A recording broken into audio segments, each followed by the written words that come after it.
अभियान शुरू किया। और हम तमाम पार्टी के जो वरिष्ठ नेता हैं, विधायक हैं, पूर्व विधायक हैं और भी संगठन के जो लोग हैं, उनसे हम जो है बिल्कुल आमने सामने चर्चा करेंगे और 6 नाम हम अखिल भारतीय कांग्रेस कमेटी को भेजेंगे, जिनमें से एक जिला कांग्रेस कमेटी का अध्यक्ष बनेगा। ये पूरी जो प्रक्रिया है पारदर्शी होगी। इसके पीछे उद्देश्य ये है कि हम एक सही व्यक्ति को जिला कांग्रेस कमेटी का अध्यक्ष बनाएं और जो भी जिला कांग्रेस कमेटी का अध्यक्ष बनेगा उसे अधिकार दिए जाए कि कोई भी इसी तरह का चुनाव हो, चाहे नगर परिषद का, नगर पालिका, विधानसभा या पार्लियामेंट का हो, उसकी बहुत बड़ी भूमिका जो है उन चुनावों में टिकट चयन को लेकर रहने वाली है। और हम अधिकार के साथ उत्तरदायित्व जो है हमने निश्चित किया है। और राहुल गांधी जी की जो सोच है कि संगठन सर्वोपरि, उसी सोच के तहत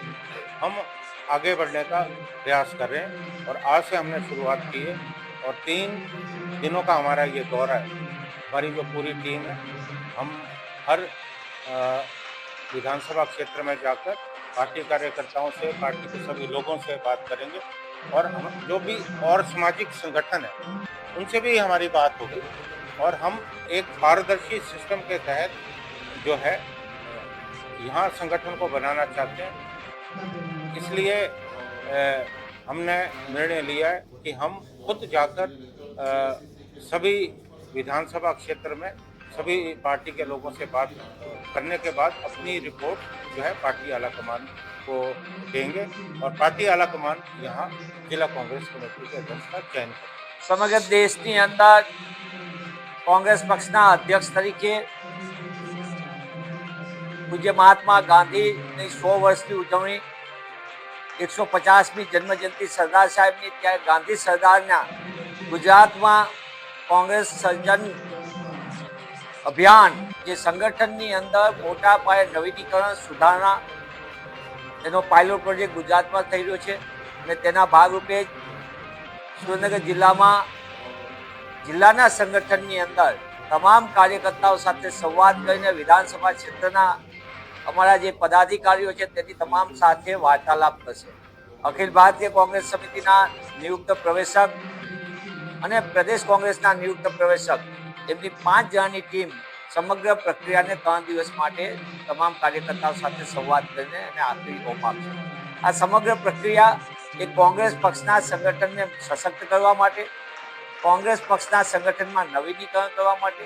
અને જ્યાં કોંગ્રેસ પક્ષના સંગઠનની અંદર સુધારણાની જરૂર છે એ તમામ પાસાઓને લઈને આગામી દિવસોની અંદર 45 દિવસની અંદર સમગ્ર પ્રક્રિયાને અંતિમ ઓપ આપીને જાહેરાત કરવામાં આવશે। અખિલ ભારતીય કોંગ્રેસ સમિતિના અમારા નેતા, સન્માનીય જનનાયક, લોકસભામાં પ્રતિપક્ષના નેતા રાહુલજીએ સમગ્ર દેશની અંદર સંગઠનના માધ્યમથી જનતાનો અવાજ સશક્ત બને, મજબૂત બને, તે દિશામાં કોંગ્રેસના સંગઠનને મજબૂત બનાવી અને જનતાના અવાજનું માધ્યમ બનવા માટેની આ પ્રક્રિયા સમગ્ર દેશમાં શરૂ કરી છે અને ગુજરાત કોંગ્રેસને તક આપી છે। ત્યારે રાષ્ટ્રીય નેતૃત્વનો પણ અમે આભાર માનીએ છીએ અને આજે ઝાલાવાડની ધરતી ઉપર જ્યારે સુરેન્દ્રનગર જિલ્લાના સંગઠન માટેની આ પ્રક્રિયા શરૂ થઈ રહી છે, મને પૂર્ણ આનંદ છે કે તમામ જિલ્લાના વિવિધ કાર્યકર્તાઓ આ 3 દિવસમાં રાષ્ટ્રીય પ્રવેશક સાથે વાત કરશે, પ્રદેશના પ્રવેશક સાથે વાત કરશે અને એક સંયુક્ત રીતે